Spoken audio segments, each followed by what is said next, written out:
All right. Good morning, everybody. For those of you who are coming in the back, please feel free to come and take your seats. And hopefully we can all do our best to not be distracted by the noise around us.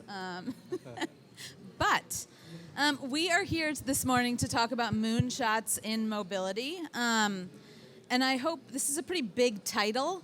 I hope the content of this panel doesn't disappoint. We are not going to talk about my flight delay due to the non-SpaceX launch last night. We are not really going to talk about walking on the moon. But I think we're going to talk about a really important moonshot, which is thinking about how do we use the new transportation technologies that are being tested across the country and across the globe to really make a meaningful impact on issues like equity, like sustainability, and to meet the mobility needs of our communities right now. And maybe in the near future as well. I think the timelines are something that we can debate, and I hope that we will debate. By way of introduction, my name is Bellows, and I'm a partner at Cityfi. We're a consultancy working with leaders across sectors who are really trying to make big, bold change quickly in our communities to drive the types of outcomes that many of us seek. Over the last few years, I've had the opportunity to work with all three of our panelists, most notably on the Knight Foundation's 5-year, $5 million autonomous vehicle initiative, where each of these folks have played different roles and come from different perspectives as we've worked together to test autonomous vehicles and how they are meeting community needs. There are a number of opportunities that you all will have to learn more about that initiative throughout the course of the next couple of days. And so please do take the opportunities to ask us more questions. We will point you in the direction of other panels and sessions related to that, if that is of interest. But back to this panel, I think one of the things that we each come from different perspectives, but that we are all genuinely committed, I think, to really unpacking the issues and the challenges and the opportunities to figure out how we test this stuff on the ground in our cities to make a difference. And I don't know that there is a better set of panelists to join me on stage here today. So I am particularly excited to introduce Carlos Cruz-Casas, who is the Chief Innovation Officer for the Department of Transportation and Public Works for Miami-Dade County. Or maybe my information is outdated and Carlos is the new mayor. I don't know. We have Ellie, Casson, who is the head of city policy and government affairs for Waymo, and Nico, Larco, who's the director of the Urbanism Next Center at the University of Oregon. They each bring a really interesting blend of public and private backgrounds, and we can touch on issues of community engagement, I think technology, business models, and public-private partnerships. And so I think that's where I want to start this conversation. Carlos. I'm going to go first. Given your new title, I would love to, we've got to put Carlos first. Carlos is also our, Miami is coming first here this week, as it should. Would love for you to talk about some examples of public-private partnerships that you all are working on, and maybe touch on a couple of elements of what is making that successful here, or what are the critical factors or ingredients to success.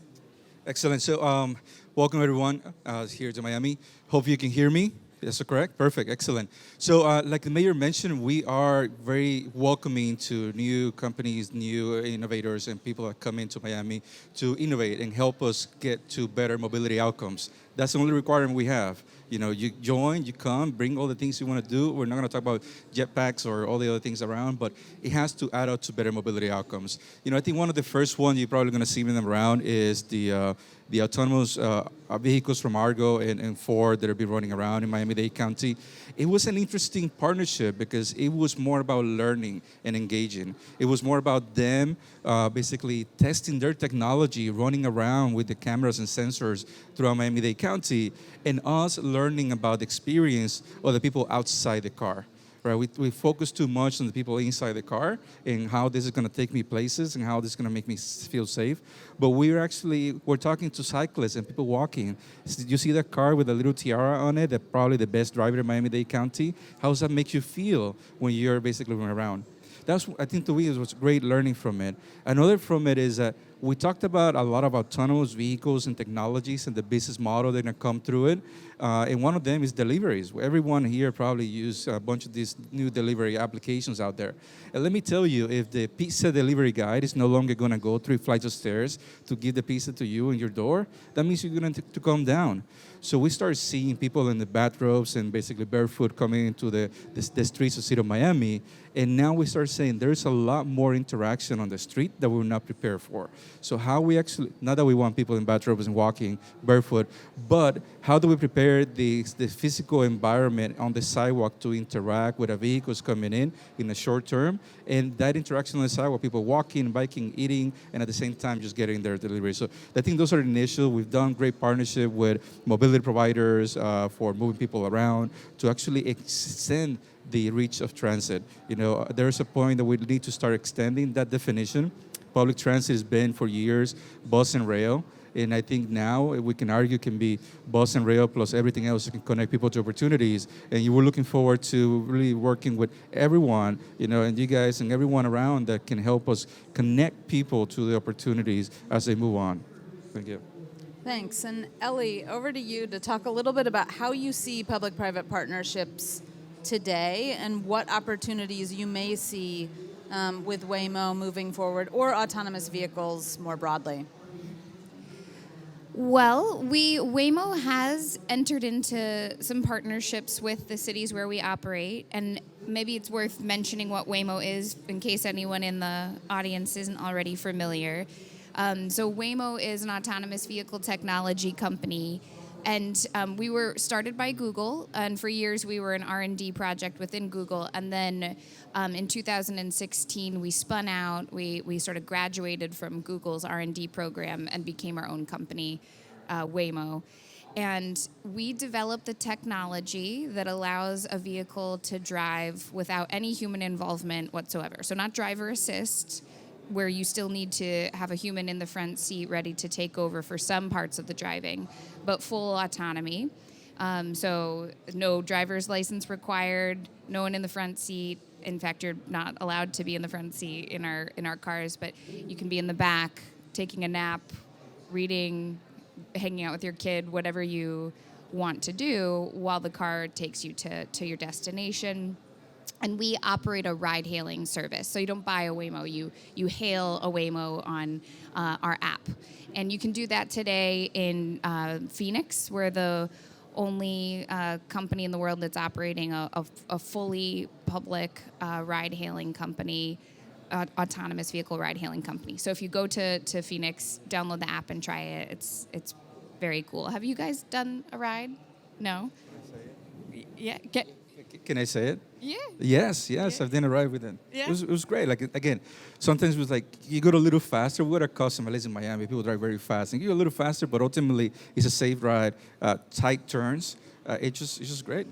Yeah, slightly different driving style because the vehicles can see 3 football fields away, at least our vehicles. I can't speak for all companies in the industry, but 3 football fields away and in all directions, and can anticipate things that human eyes can't. So the driving style is a little different than a human driver. And in fact, we've had to modify some of our driving styles to mimic humans just to make other users of the road more comfortable, because if you see a car accelerate in a way that a human wouldn't, because the car is confident that it knows what it needs to do, it can surprise other people. So that's been some of over the past decade, one example of thousands of ways we've modified our style to integrate better into the community.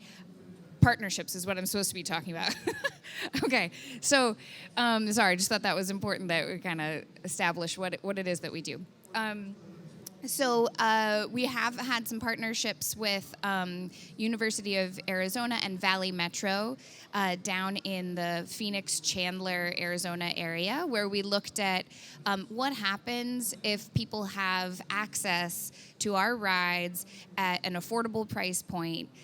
How does that change their mobility, options? Do they travel more? What are they able to do that they weren't able to do before? So we worked with Valley Metro, the local transit provider in Phoenix, and University of Arizona, or Arizona State, ASU, to do that research. And the findings were very positive. The feedback on the actual experience was from the people that participated in the pilot was great. But Valley Metro found that it was a really good complement to the existing public transit service that they were able to offer. We were able to fill gaps that they couldn't complete with their existing sort of suite of tools. So everybody involved was pretty happy, and we've decided to do now another research project. It's not a public-private partnership in the sense that it's with a city, but with UC Berkeley. To dig deeper into this idea of like what's the right price point and the right way to structure our pricing so that we are developing. We're still really new, and we're only operational for the public in one city. So as we scale, we want to make sure we're bringing our service to people at a price point that is accessible to everyone. So UC Berkeley is going to help us figure that out by doing some research in the Bay Area, Arizona, and whatever city we go to next. Currently, we're testing in the Bay Area and operating our service in Phoenix, and we'll see where we go from there. Awesome, thanks. And Ellie, I feel like you teed that up well for Nico. Nico, what do you, as you think to the future of public-private partnerships with these new mobility companies, particularly those that are focused on autonomy, whether it's autonomous driving or delivery, what do you see as some of those opportunities to really deepen the types of public-private partnerships that we are seeing? Thanks. I'm going to start with the lead that Ellie took of kind of describing a little bit what we do. I'm at the University of Oregon at the Urbanism Next Center, where we look at the impacts of new mobility, AVs, and e-commerce on cities. We're interested in the technologies, but what we're really interested in is the impacts that technology has on things like land use, urban design, transportation, real estate, and then how that affects equity, health, the environment, and the economy. And we're at this really interesting moment right now where, if you look back, 5 years ago, it was all about the technology. Like, how does the technology work? Does it work? Can we put it on a street? And now we're getting into this really interesting moment of saying, okay, well, the technology is maturing to a point that it's starting to work. How does it engage with communities? How is it that it can actually solve some problems that we have in cities? And I go back to what Carlos was saying before of, a great framing of technology is absolutely welcome in Miami. Just show us how you're going to help us improve our situation, right? So not technology for the sake of technology. And so this is this really fantastic moment where the public and private sector kind of collaboration is tremendously important, because it's not just about testing the technology, and we need to figure out how it works in communities. We need to figure out how it can solve community problems. And so having that interaction is really important. So, part of the reason that we're here is we've been doing work with Carlos and with Story and with a number of other cities with the Knight Foundation, where we've been piloting AVs, PDDs, the little delivery bots, in different cities. And the really interesting thing about these pilots has been that it's made the jump from just a technology kind of deployment and testing to, well, now we're looking at the technology and the business plan and the community engagement and how it solves problems for the cities, right? And so it goes from a technology issue to a whole ecosystem issue. How do we solve some of these problems? And some of the things that we've learned, really interesting is, for a lot of communities, a lot of these technologies feel completely unknown, foreign, not for me. And so for oftentimes, some of the first things you need to do are simply introductions to the technology. Not like, I'm going to come here and I'm going to deliver your medicine through this bot as a first thing, but let me show you what a bot is. And so we've actually found that the best first thing is what we call these touch and feel kind of pilots, which is simply like getting people to understand and see the technology. Things like here you can see Beep has some of its one of its devices out here, like getting people to touch and feel and understand what those devices are and what they can do, and then figuring out how we can start integrating them into solving problems. Do you want me to talk about some of the issues that we've run into with vulnerable populations, or you want to talk about that now? No? Okay. We'll leave that till later. Okay. Got to keep some suspense. Okay. Ellie, you all released a great video the other week with the mayor of Phoenix riding in a Waymo, and that doesn't just happen. Clearly, there is a ton of testing to sort of follow Nico's thread that has to happen in order to get to that place. I'm wondering if you can share a little bit about that process of what testing looks like for you all, and what some of the elements or characteristics of like what makes it easy or difficult to test in a city are. Sure. So I'll speak to the Waymo process, and I think that some of what I'll say is maybe what other companies do as well, but it's not every autonomous vehicle company will follow the exact same playbook. But ours, first, there's a really extensive selection process of where we even want to go. I've been involved in this a few times. In fact, I think that was how I initially met you, was talking about maybe Waymo should go to Miami. And so part of our process very early on is actually getting to know what the not only physical environment of a city is. We do take that into account. I have colleagues that are in charge of thinking about the weather and, is our tech ready to handle the weather conditions in a particular city, the terrain. We're in San Francisco, as you can probably imagine if you've ever driven there. The hills are part of what makes that environment unique and challenging. So we have to look at characteristics like that, but then what I'm responsible for is advising the company on what the actual reception would be like when we go to a city. Will we find that both the public and staff and elected officials are receptive to us being there? Are they maybe they simply don't have a high level of knowledge, but with a lot of that touch and feel stuff that you were talking about, the enthusiasm can be built? Or is it a community that's maybe, oversaturated with tech and really doesn't want yet another tech company to come to town? They don't want to feel like they're being experimented on. So it's sort of it's my team's responsibility to give the company that advice. And then we have to overlay that with where's the revenue potential, right? We're looking at dense urban markets where there's a big ride-hailing market. So all of that's before we even get a car on the ground.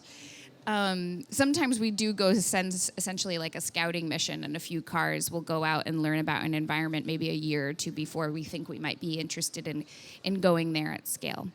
Once we've actually decided what city we would like to go to, there's a couple of steps we always have to take.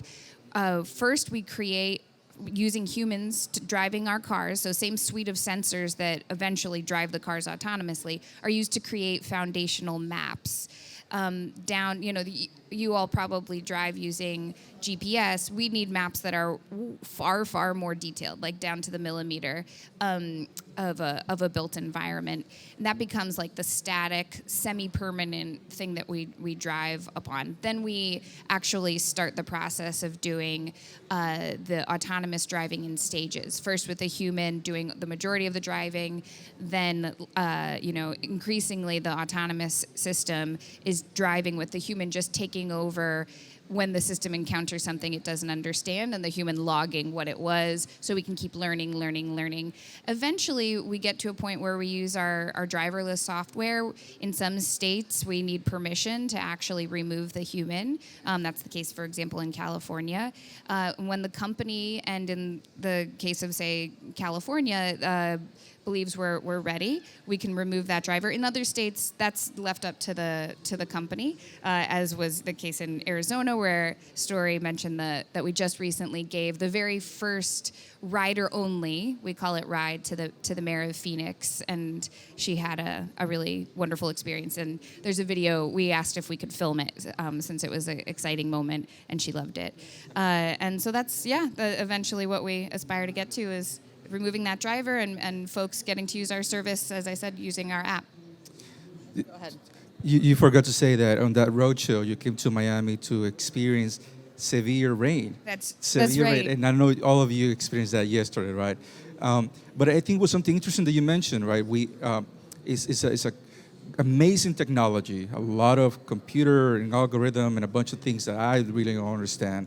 And it's coming to our cities, and it's basically taking a snapshot and basically understanding our cities from the point of view of the technology and the perception that's coming in, and having such a powerful engine reading analog signs, reading, scanning information on the speed limit signs and stop signs and things like that, right? And I think that's great, but I think there's an opportunity for us to start not thinking about how technology arrives to our community, but what can they help us achieve in that long shot.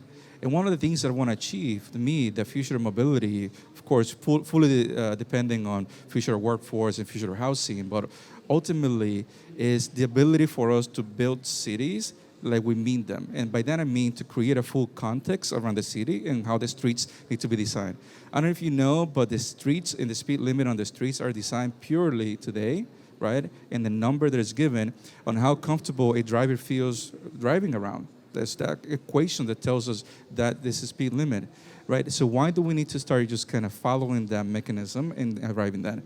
What I'd love to do, and I think what we need to start working together on, is take that back and start thinking about how cities can actually provide the rules of engagement to companies like yours, or even today. I don't know about you, but I know about the speed limit on the streets that I'm driving more from the Waze app or the system navigation in my car than by reading the signs. So we're leaving to interpretation and to private sector to provide that information on behalf of the cities and the county.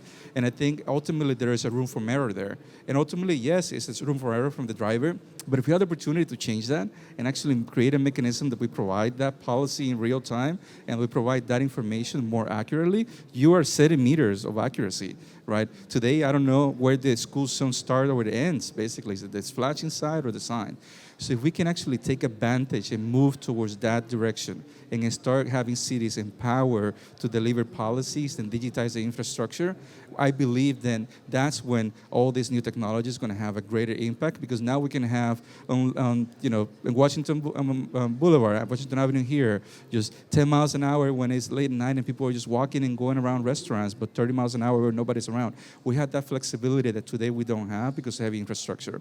And I'm very proud. I think that there's a lot of cities kind of getting into this conversation right now and understanding that we need to meet technology providers and exchange information in a way that is standard across the board and where they're understanding. Instead of teaching robots on how to read, let's provide them with the APIs and data that we know that we have.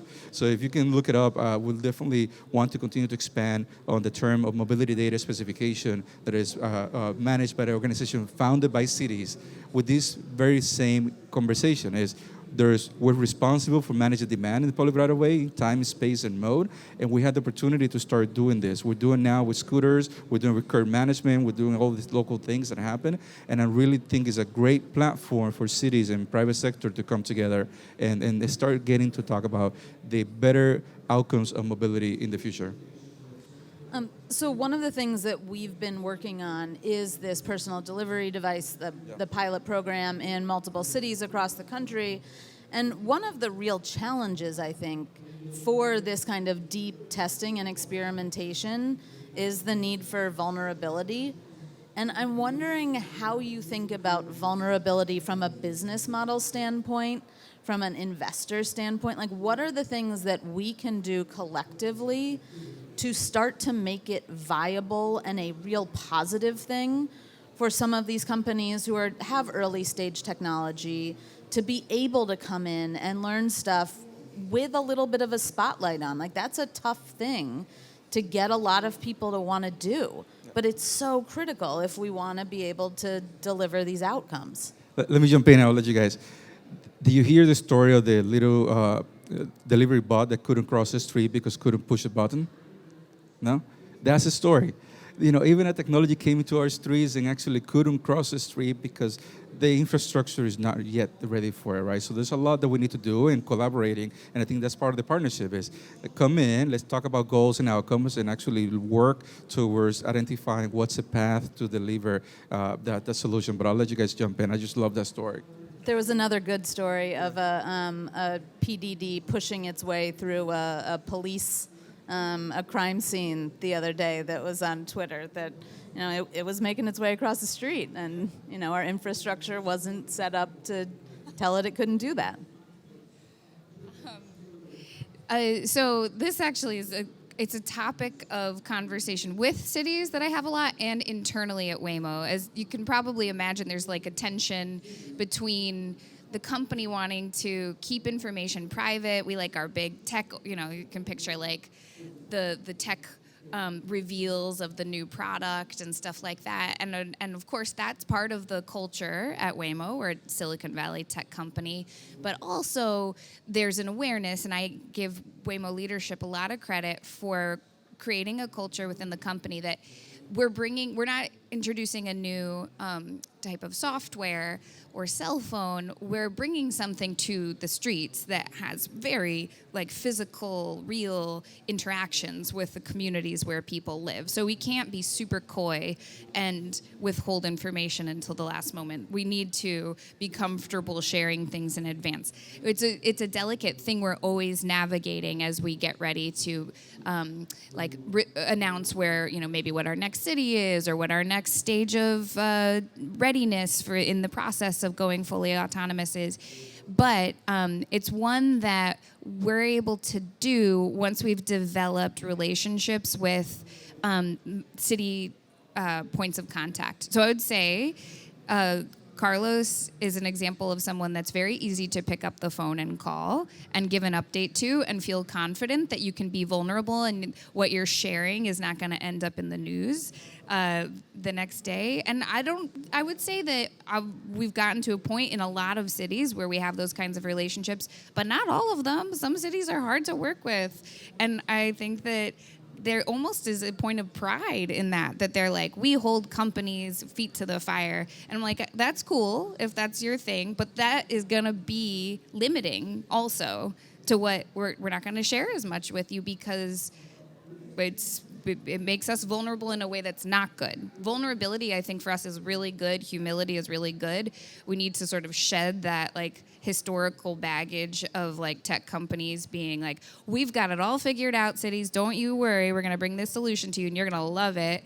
And there's no, like, collaboration in advance. Like, we can't do that. Obviously, that playbook has been tried, and cities are wise to it and hate it, and it's not going to work anymore. But on the other hand, we also need cities to be, like, willing to work with us, recognize that at the end of the day, we're a business trying to make a profit. We don't have the exact same goals as you, but let's figure out how to align our goals. And I would say there are some cities that are so awesome about that. And others, like, we try to say, hey, the more vulnerable we can be with you, the better, I think, for everybody. So I think this point is tremendously important. It's what I was saying before of, like, you know, we're at this different stage where it's not just about figuring out the technology, which you could, when you're figuring out the technology, you can almost think about the city more as a lab, and we're going to try to control as much as we can in this.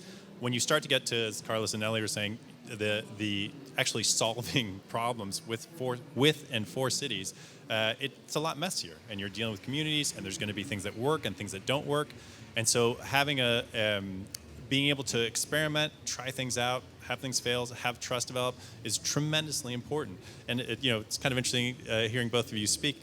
These are, like, both great people and great organizations that are willing to work together. This is not true across the board, right? I mean, like, so I think, Ellie, what you just said now is like, Apply it to the private sector. Fantastic, right? But it takes a little bit of willingness to take on risk, being vulnerable, trying things out, being willing to fail, having trust between the parties, between public and private sector, which we have some recent history that have made that difficult at times. but really trying to develop those relationships, understanding, as Ellie was saying, where there's overlapping goals, and making sure that your goals do somewhat overlap, right? That in the end, this is, as, again, what Carlos said at the beginning, to solve problems that we have in cities, right? Not technology for the sake of technology. This is a different stage, right? We are really in a different stage here, where there's not really a choice of continuing to say, well, companies are just going to completely hold things tight, and they're somehow going to deploy in these communities, and that's going to be okay. So I think it's fantastic, and this is really good examples of how it can work. For those of you in the tech sector out there, I'd say, like, as much as you can, open yourself up to those types of experiences from the city sector as well, from the public sector. And you need to be able to develop trust. I think one of the important things, I think what Ellie just said as well, is you can't run to the news, like put something that worked or didn't work immediately in the news. And also hopefully working with the whatever media you have, community relations you have, to not be reactive to things, right? Let's try things out. Set up the expectation that some things are going to work, some things aren't, and we're going to work our way through this. This is not we're going to do a 4-month pilot where what we're really waiting for is the gotcha moment where we figure out if it worked or it didn't, right? This is like an evolution. We're going to work through these things. Yeah, and I wish someone was recording you on all this, right? I think it was a great summary on how we need to start collaborating. The one thing I would add is cities are not just administration. Cities is the people that live in the cities, right? And that for us is for the same way that we need to create our relationship very open. I think we need to start bringing the community as part of that openness in the relationship. And this is something that we're actually prototyping and piloting right now through this initiative, which is we're not only inviting members of the community, but we are valuing their time and basically paying for their time to be engaged and become community liaisons. So that way we can have this conversation directly between the private sector, the public sector, and the members of the community on all this, and learning at the same time and having the input at the same time. And this is something that I think I'm very proud of what we're doing, which is working with a local nonprofit organization called USP, hiring people from the community. So that way it is not me or you or Nico going to the community and say, hey, this technology is coming. It's the same person that you go to the groceries or meet up at mass and be around that is telling you this is coming and this is why it is important for us and this is why we need to start voicing our concerns and enthusiasm on it so we can actually be better informed. So I think this is really, to me, bring things together, private sector, public sector, and members of the community all at the same time experiencing all these new mobility solutions and technologies. So one of the things that brings up for me in thinking about community is who in the community we are thinking about designing these services for, who in the community we are testing these services on or with. And 3.5 years ago, we really thought that we were going to be working with women who had late night, overnight shifts for work in Detroit when the bus system wasn't running. And 3.5 years later, I'm like, oh my gosh, I cannot believe that we thought that was the right first group to start working with in a community. Like, if they don't get to work, the implications of that are so much more significant than if your Chinese food delivery is a little bit late. And it's real. This is that's where we've gone. And I think we need to think about sort of that hierarchy of testing. But Nico, I know this is something that you're really passionate about, and a lot of our work and research has led us to some key learnings on this. And I would be interested in sort of all of your thoughts on how do we go about, well, not all of Nico's, all three of your thoughts ultimately on how do we prepare ourselves to make this technology really ready for primetime critical need solutions. Yeah. So some of the exciting things that are happening is that we're actually getting to this point where we're starting to look at the technology and how it can be applied to solve these in transient difficult issues in cities for vulnerable populations. And the heart's in the right place, and I think right now the SMART grants that are going to be coming out from the federal government, I'm sure there's going to be I love the emphasis they've put on you need to solve problems in communities. Fantastic.